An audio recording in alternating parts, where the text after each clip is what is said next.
Welcome to Fockers, the go-to place for fans of on-chain games. Today I've got Hill from Adventure Layer with me. You might know him from the Adventure's Gold, AGLD currency that came out of the loot ecosystem back in 2021. It's cool to have you on, man. Hello, guys. Glad to be here. Yeah, 100%. Today we are diving into the Dark Forest Adventure round. For those who don't know, Dark Forest is one of the very OG fully on-chain games. It launched way back at the start of, I don't even know if it was the last cycle or 2 cycles ago.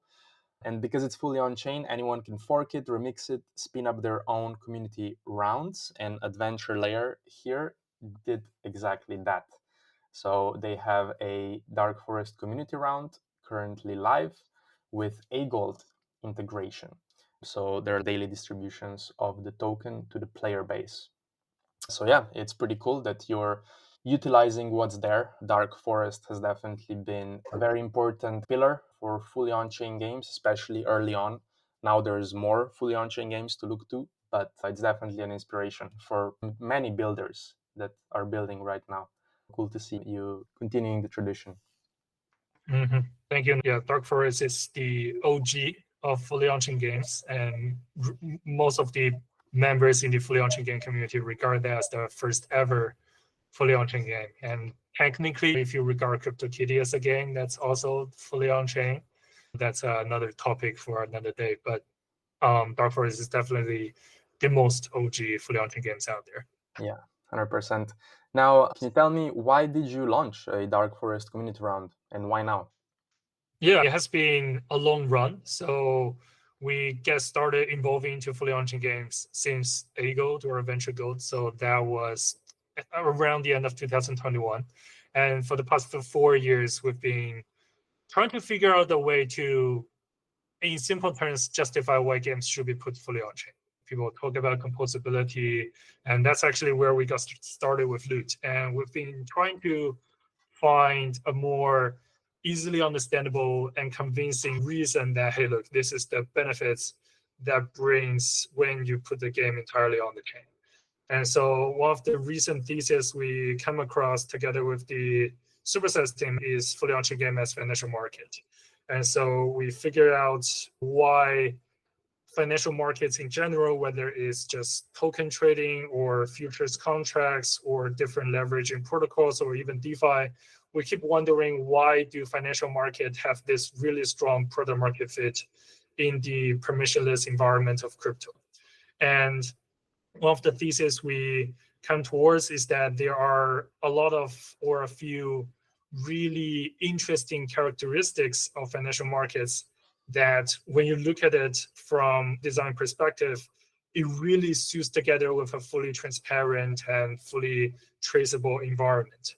And after we come across that thesis, we release a paper or article discussing fully on-chain games as financial markets. We can talk about that later on in more details. But then primarily we want to find validation or proof of concept that says, hey, look, after we apply this design principle towards an existing game, it should make it more interesting for both the players as well as for the financial participants. So for those who want to make money in the game. And so one of the low-hanging fruits is Dark Forest. It's an existing game, is fully open source, and it has a community full of builders. And we just basically tweaked the game mechanism a little bit to see whether this applies or not. And so far, so good. We're seeing very decent growth and traction in the game. And we are super excited to see how it develops from here. Mm-hmm. Now, you already mentioned some unique rules to your Dark Forest community round. Of course, there's also the AGLD integration, which we'll talk about right after. But yeah, just take me through, give me a TLDR for people who might not be familiar with the traditional game loop of Dark Forest, and then give me a rundown on the main differences with your community round. Yeah, so Dark Forest is quite a complicated game to get started with, but once you understand it, it's actually quite a simple game to play. So it's RTX, real-time strategy, and what players wants to do is they want to capture planets scattered across the map, and that's it. In the original round of Dark Forest, the goal is to get as close to the center of the universe as possible. So there will be a leaderboard called distance to sender. And whenever you capture a planet, you can choose to submit your distance to the center of the universe towards that leaderboard. And at the end of the round, whoever has the closest distance, basically right at the center of the universe, wins this round. And there's a leaderboard, you can see the ranking, and that's basically it. And so this is the number one and the most important changes we made to the game. So in order to fit a financial market into a game, one of the most important design elements is that we need to have variable goals for variable players. So one simple example is that I used to work in a VC, right? And the investment return expectation for our VC was that, hey, look, you want to overperform Bitcoin. So if you perform less than Bitcoin, you are not reaching your goal. So if you make more money for your LP compared to if they spend the money to buy Bitcoin and just hold it, you basically met your goal. And the financial goal on the financial market for different users are very different, right? So this is what VC wants. Some people, when they're trading meme coin, they want to have 100x in a few days, for example. For the Bitcoin holders, they probably just want to, I don't know, outperform S&P 500. And different people come into the game with different capital size, different time they spend researching the market, and different goals. However, in Dark Forest, when we look at the prior community rounds, there's only one goal for everybody. So that's to get as close to the center of the universe as possible. So this is the number one thing we changed. So in our round of Dark Forest, we don't really incentivize you to go to the center of the universe, although you still might want to because it's more resource heavy, it's concentrated, there are more high-level planets around the center of the universe. We reward users for holding or staking silver, which is the in-game currency. So for those of the players who are not aware what silver is, an in-game currency in Dark Forest game where you basically find a planet that can generate this type of silver, and then you spend the silver to upgrade your planet. So it will increase your defense, range of sending energy, the accumulation time for generating energy, or just the shared range to send energy. It basically helps you attack other players or defend against other players. And in our case, we say, hey, look, you don't have to get to the center of the universe. We will reward you AGLD daily proportional to the percentage of silver you stake in the game. So for example, if you as a player is able to stake 10,000 silver by the end of the day, and all the players in aggregate, people in total staked 100K. So you are effectively staking 10% out of the total player stake. So at the end of the day, we will give you 10% of that day's AGLD rewards. So it's similar towards a proof of stake protocol where we reward users for holding a certain token or resource. And just in this case is staking silver, which is the in-game currency, not necessarily a token, but this is what we are going for. And this changes the goalpost for all players, right? For the large players, for the highly technical and seasonal players, they can choose to try to capture as much silver as possible. So you might capture 20% today, you want to capture up to 30% tomorrow, or even 50% by the next week. And for some other small players, you can just be happy with staking 1% of the total silver out there. And you can keep yourself there, lay low, do not get discovered by the other players, and keep earning that 1% AGLD reward every single day. So this makes the goalpost different for all the players.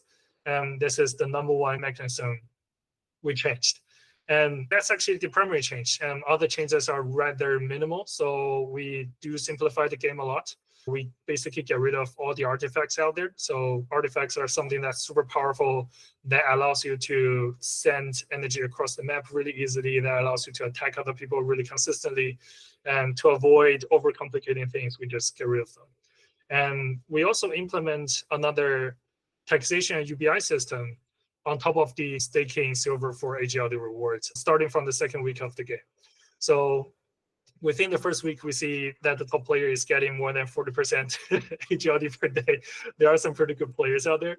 And for the smaller players, it's almost impossible to capture silver and keep them, basically, because the game basically gets quite crowded after the first week. And so we implement this taxation system. It's basically tax the rich and help the poor. And however, we make the tax rate super high granular. The tax rate per day is the silver percentage per day. So if you hold 50% of the silver, which happens actually a few times, one player holds 50% of the silver, that means that player gets around half of the total income for the entire player base that day. And we're like, you know what? You are getting taxed by 50%. And for a player who makes 10% of money that day, he or she gets taxed by 10%. And we don't take the tax money. So as soon as we collected all the tax money, we redistribute them evenly across all the players. On the day that this gets carried out, we totally collected around 138 AGLD. So it's not like a huge amount. And at the time, we have 256 players. So this is on the first day of this system being implemented. And then basically, on average, everybody gets 50 cents of AGLD. So 0.54 AGLD. So regardless of whether you are the top player or the bottom player, you all get the same amount. This is a really interesting application of what people call universal basic income in the real world. Basically, it's not unemployment. You don't get reward for being low performance or being lazy or not playing the game at all. You get paid because you're a player. And we're taking money from those who are making money and distribute it to everyone. And we've seen pretty exciting traction from the implementation of this. Basically, we grow the daily spending of players by 7x within 1 week. That's actually beyond our expectations. And that's also one of the changes we make to the rules of Dark Forest, because previously you don't get paid to play Dark Forest. And now you get paid, and then you also get paid by rich people making too much money in the game. Are there also ways to actually spend AGLD in-game? Mm-hmm. Yeah, definitely. So AGLD integration is very tight in the game. So obviously players get paid in AGLD on the daily reward, proportional to their server staking. And we do have one way that players can spend AGLD in the game. That is to purchase energy. So in Dark Forest, energy is naturally accumulated in the planets that a player controls. And the energy is filled up in a way that's according to the function of time, and the time of accumulating 100% energy for one planet increases exponentially as the level of planets gets higher. So when a player first gets started in the game, in the first 10 minutes or something, you typically encounter planets that are level 0, 1, or 2, or even 3 if you're lucky, you're a good player. And the time to fill up one of those lower level planets is anywhere from a few minutes to maximum 1 to 2 hours. So that's basically it. However, basically after the first week, you begin to encounter higher level planets, level 5, all the way to level 7, level 8. They will take days to fill up. So then it wouldn't be so ideal if you just discover another opponent, for example, and you want to speedrun them, and you just wait there for a few days for your planet to fill up. That's not very ideal. So we put in a pricing function for energy in terms of AGLD. So the price of energy is very proportional to the time that it takes to accumulate the energy.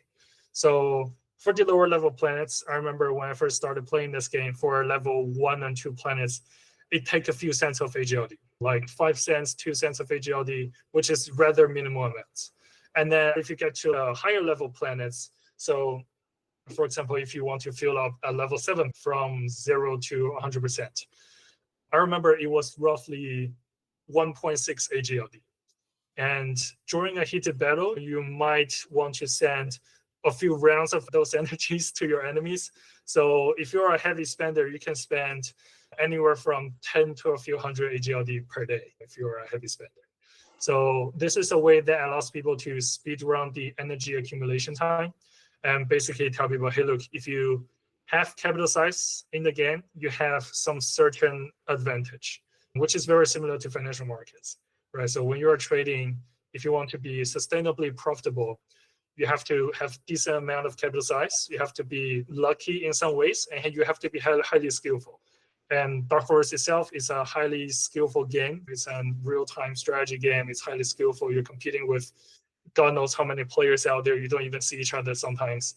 And in this case, if you have the capital that other players does not, it will bring you some advantage in some way, but not towards the way that it will outweigh skill or luck entirely. Now, you just started talking about the next topic I want to dig into, which is the things that you're seeing the player base do, some of the fun things.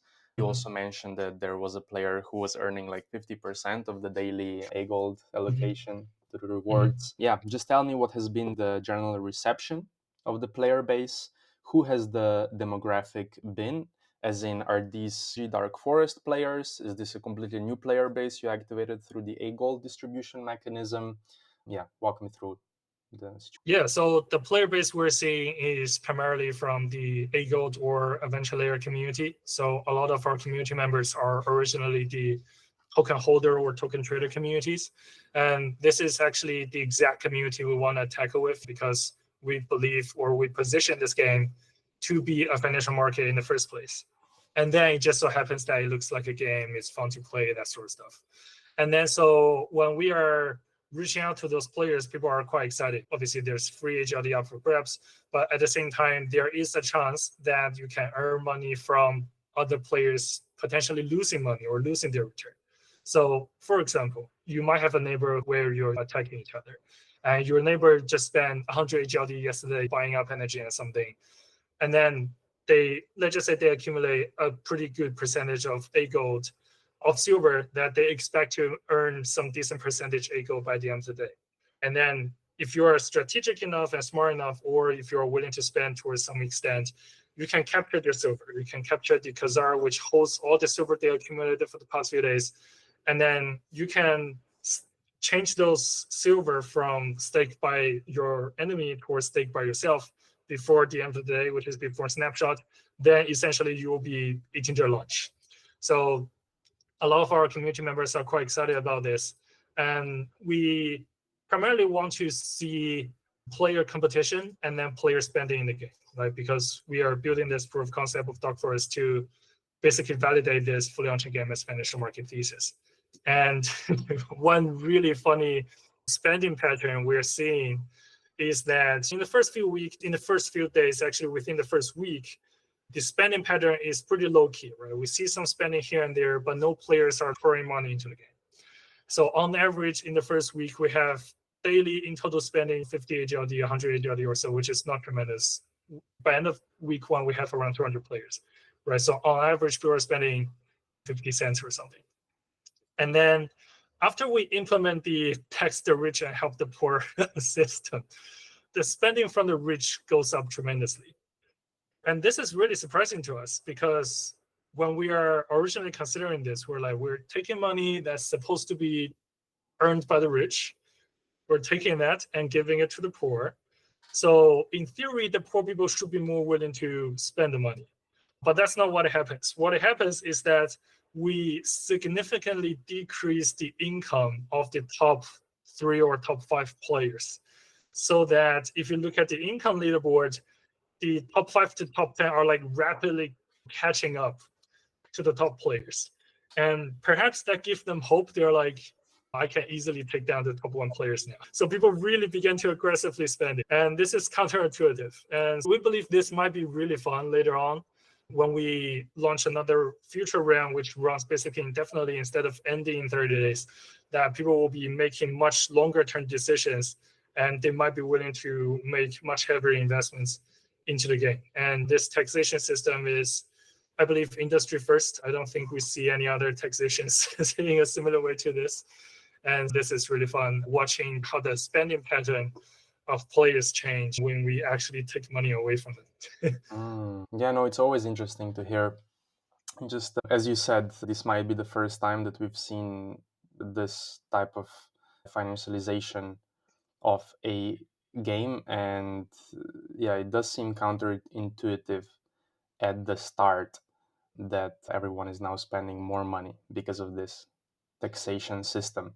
But when everybody, especially not only the top players, get the feeling that they can also catch up to the top players, and that the more the top players spend, the more kind of tax will also trickle down. That's a fun thing to experience as a player. So you mentioned you finished week 1 with around 200 players. We're now in the middle of week 2, week 3, the current situation. And what's the daily active count? Yeah, we literally just published our week 2 recap yesterday. And so the total player number is now 340. So that's 40% growth roughly versus week 1. And we're already very happy with the number. So historically, I remember the maximum player number ever in Dark Forest community rounds was around 200 players-ish. But one of the really exciting things we're seeing is that a lot of those players, they were previously very simple airdrop farmers, right? So in traditional airdrop farming, what people do is they register, they follow you on Twitter, they join Discord, and then they repost the tweet, they deposit some token into a liquidity pool, perhaps, and that's already basically it. Dark Forest is like 200x more complicated than that. So we published tutorial videos on YouTube, and that's 9 tutorial videos already. So you have to understand a tremendous amount of what to do in the game to be able to play the game. And we are very happy to see that people are able to carry that out, to walk through the whole process of being onboarded to the game, creating their own kind of in-game wallet, and to understand, hey, look, how can I stake? How can I acquire silver, attack other people, transfer the silver from the mining planet towards the vault planet, which is the Khazar, and stake it in the Khazar and try to prevent the Khazar from being attacked by other players. It's all very complicated. And I understand that Dark Forest itself might not be the most scalable game out there. It's so complicated. And before our rounds, there's probably like 200 players on this whole planet who know how to play this game. And we just make it to more than 300. So in total, that's probably 500, 400. But what's really exciting is that we see people keep playing. So by the end of the week 1, we calculated on average per player per day, people are generating more than 30 transactions per day. The exact number will be around 33. And basically, that means people are either sending energy or sending silver or accumulating silver or just click look silver. And they do that around average 30 times per day. So within the first week, we assume that's around 15 minutes to 30 minutes play per day, depending on how much time you wait for the energy to accumulate versus just spending energy to buy it. And then by the end of the second week, originally we'll probably lose some players by the end of the second week, but that's not true actually. And the average transaction per player is 16 transactions. And the players who are able to earn a decent amount of AGLD by staking silver increases from, I remember it was 18 or something within the first week. And then now it's more than 30 players. So it's still around 10% of the total players who are able to figure out exactly how you can make money in this game. But people are still spending the same amount of time, if not more time, daily in the game. As I mentioned earlier, the energy accumulation time increases exponentially. So by the second week, you probably spend 4 or 5 times or even more time waiting for your energy to accumulate. But the total transaction number only decreased by 50% for average player per daily. And that tells us, hey, look, more people are spending more time into the game. And this is something that we definitely want to see. And it's very exciting. And I don't think we've seen anything like this in prior Dark Forest community rounds. It's very exciting to hear all of this. Now, you mentioned that Dark Forest is not the most scalable game. It's also quite complicated for a very basic player to understand and get into. Now, of course, there's now an incentive to do it because of the AGLD distribution. But I am curious if you are seeing bot usage in the game. It's definitely a very bottable game, right? And AI agents are also at a very different point than they were when Dark Forest launched. So I'm curious, are you seeing anything around this topic in game? Yeah, we're seeing this, and to some extent, we're actually encouraging this. So we received reports from the player community around end of week 1 that people are saying, hey, look, I'm playing against an AI agent who just works nonstop 24/7. So we check out that player account. They are indeed playing 24/7. They basically send a transaction every 30 seconds. So that's quite impressive. However, we understand this, and Dark Forest has been an automatable game since its inception in 2020. So what we're seeing players doing is they are, first of all, automatically accumulating energy. So in the game, in the map, chances are you control multiple planets, right? So you might have a high-level planet that you use primarily to explore the next phase of the map, to attack the next enemy. But before you acquire that, you have some lower-level planets around it, and before you acquire one of those lower-level planets, you have a few more even lower-level planets around it. And so what people can do is they can, whenever those lower-level planets fill up, you can set up an automated script that says, hey, look, whenever this is filled up, send all the energy towards this higher-level planet so that it can accumulate energy faster. And so that's something that people are definitely doing, and especially the potentially agent players are already doing. And the second thing you can automate is you can attack a player automatically. So you can say, hey, look, now I have a few planets surrounding this enemy. Whenever one of my planets fill up to 80%, send all the energy to attack this guy. And so this also can be automated, and we see quite a few accounts actually doing that. And we are not able to identify whether they are simply automated scripts or very smart autonomous agents, right? Like I highly suspect they are probably the prior, but there's still a chance that you can develop a very strategic agent that can make its own decision on when is the time to accumulate energy, when is the time to go all out and attack others, when is the time to save up and try to defend from another player. But however, at the end of the day, we don't want human beings to be disadvantaged. And the whole reason to create a fully on-chain game as financial market is to make sure agents are not as disadvantaged as human beings in the traditional financial markets, right? Because in the traditional financial markets, for example, if you're trying to trade AGLD, you probably want to understand what the team is doing. And beyond that, you have to understand what Bitcoin is doing or Ethereum, because AGLD as an altcoin is positively correlated with those. And you also have to understand what Donald Trump is doing, because he can say something that changes the market. And so there are both public information as well as private information in there, right? So what the AGLD team is doing, that's private information. What Donald Trump is doing, that's still private information. What Bitcoin is doing, the price movement, that's public information. And so essentially, agents are heavily disadvantaged when it comes to private information. So we give them dark forest, fully on-chain games, which all the information is available on the chain. So essentially, that's all public information. But at the same time, agents are highly automatable. So they can work 24/7. Humans are being disadvantaged. So how can human beings protect them?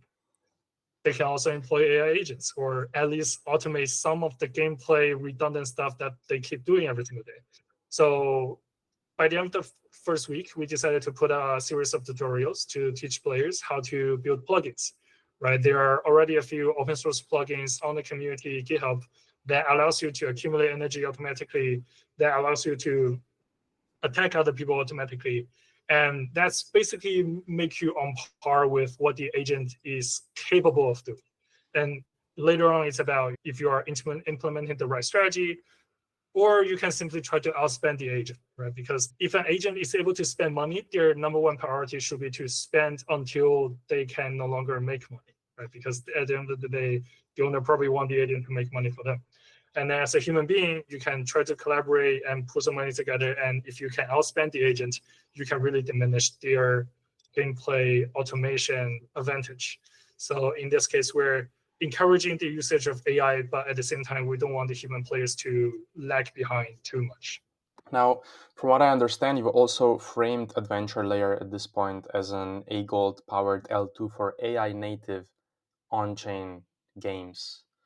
You just explained how we're seeing AI agents or potentially scripts get used inside Dark Forest, but what's your more broad thesis here in terms of where we headed? Do you see this as a major narrative, AI native on-chain game? Yeah, we definitely see this as a major narrative, and we position ourselves on AI native on-chain games for very solid reasons, right? So we're all very familiar with fully on-chain games already.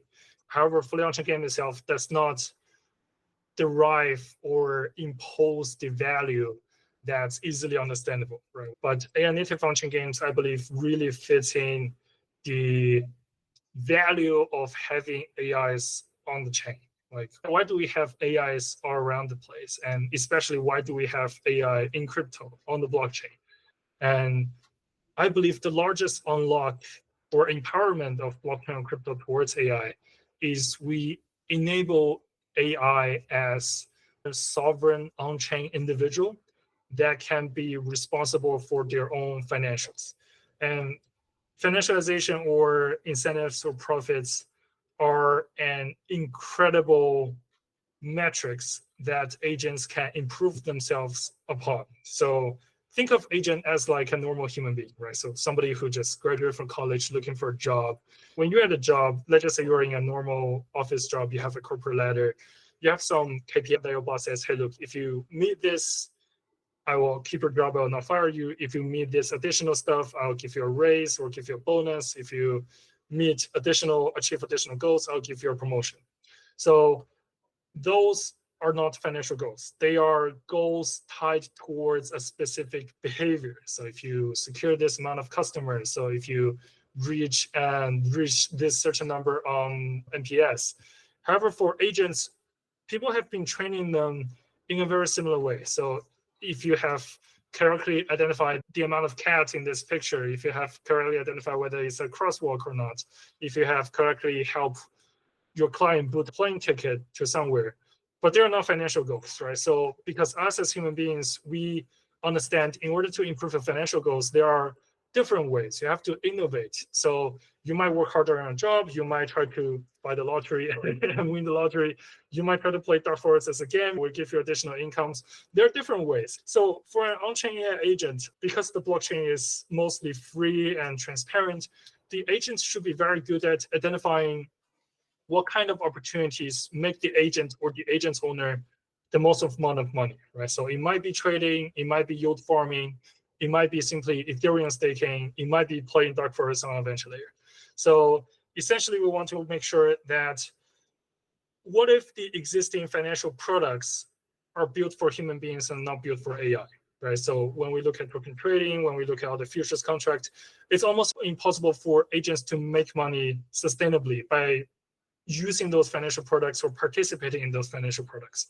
And so it might make a lot of sense if we create some kind of on-chain games or on-chain financial markets, should I say, that agents can profit sustainably by participating in this on-chain financial markets.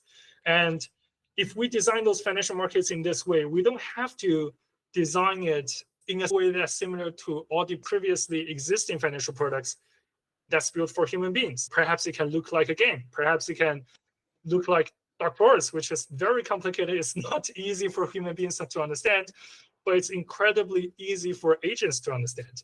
And at the same time, human beings still have a chance to make money and beat out the AI, because AI, it might be highly skillful, but human beings can have huge capital size or highly strategic. We believe this is the natural trend for fully on-chain games to progress towards. We also believe this is the natural trend or the inevitable trend for on-chain applications, especially on-chain financial applications, to evolve towards. And we're very happy that now it's finally getting started with Dark Forest Adventure Round on the venture layer. And we are very excited to see what happens if we apply similar principles, but to a much simpler game that actual human beings can easily understand. Right? So something that's slightly more scalable than Dark Forest, that will be very powerful. That's awesome, man. So yeah, I'm also very interested and just generally bullish about AI in games, especially fully on-chain games or even just crypto games with an open API. I think a good example here is Gigaverse, where they actually, not a lot of people know this, but they started as a fully on-chain game actually. But then they decided to pivot to an off-chain game with some specific crypto things being powered by crypto rails. But they left the dungeon API and fishing and all of these other game modes you can engage with as a player in Gigaverse. The API open, accessible through any type of script. An AI agent can interact with it. We are now seeing a big automation botting community get built around Gigaverse. I'm of course also seeing this with fully on-chain games like Eternum. Tamagotchi is another example on Inisha. Games with very active automation ecosystems around them, because there are financial perks to be gained from doing that. And it's always a hustle to try to make the game design be, as you said, not too lenient towards AI agents completely taking over normal players, because then you'll just end up with AI agents in your game. But then on the other hand, because of this open permissionless nature of fully on-chain games or games with an open API, it's very tough to try to disable AI agents for players. So it's a definite pickle. And I think as AI agent creation gets easier and this power gets put into more people's hands, as you said, you're doing it with tutorials for how to build your own plugins. I'm guessing you also have templates that you're offering to the community completely free. You are able to equalize the playing field. Yeah, but I'm curious if you try to maybe look into some of these other game ecosystems or just fully on-chain games with an active automation community around it to try to get some inspiration for what could be done in dark foregrounds as well. Yeah, automation is definitely a huge opportunity. In our community, there are a lot of users who are previously yield farmers and also airdrop hunters. And so those community are very familiar with the automation tools. And so far, I don't expect people to build a groundbreaking bot to be able to hyper efficiently play Dark Forest, right? Because the current round ends by end of September. And so it doesn't justify you investing a few K into the game because the total amount of rewards you are expected to earn is relatively low. But however, for a new game, so if there's a game out there that's about to launch their own token that might be worth millions of dollars or even more, it's totally worthwhile for players to develop their own automated scripts, bots, or even fully autonomous decision-making AI agents to play that game. And I believe in some way that's a good thing, and in some way that's a bad thing. And ultimately, it depends on the goal of the developers or the team or the community, and then what kind of open mindset they have towards this. So one of the best example I can use is calculators. So when we are very young, 3 or 5-year-old, we would begin to learn math.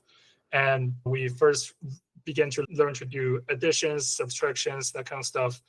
And then we discover calculators. And then I was like, why don't I just use it all the time? And then my parents were like, you know what? We decided to ban calculators in our home to make sure I learn math properly. However, they're only able to do that within our house. Once I walk outside of the house, there's no way they can ban calculators. But there are still ways for people to learn math. Mathematicians are not mathematicians because they know how to use calculators better than other people. It's because they understand mathematics itself better than other people, and they're able to push the boundaries of mathematics better than the other people who practice additions and subtractions, even with calculators. And so essentially, I believe when we are designing a game, especially financialized game that we want people to spend money, invest money, and potentially earn money from the game, we're building an economy. And bots and automations, they are in some way improvements in productivities. So before human beings invent calculators and after human beings invent calculators, productivity of human beings increases exponentially. And the same thing happens with, I don't know, computers, cars, agents, whatever. We cannot just spend something because it improves our productivity. However, at the same time, we also want to make sure high productivity does not destroy our society. So, for example, I remember this is a very good example. Caffeine, it's something that we take daily on a very low dosage, right? So you take 100 milligrams of caffeine per day with your coffee. If you 100x that and then just snuff it into your nose, that's basically drugs. So now you're addicted. The second day you don't have 10,000 milligrams of caffeine, you feel like dying. And so you see caffeine, it increases our productivity for most people who take caffeine, right? So we become sharper, that sort of stuff. But then if we don't control it, it becomes drugs and it will eventually destroy the society. And I believe the same thing applies to a lot of the productivity improvements we have. So people talk about AI security all the time.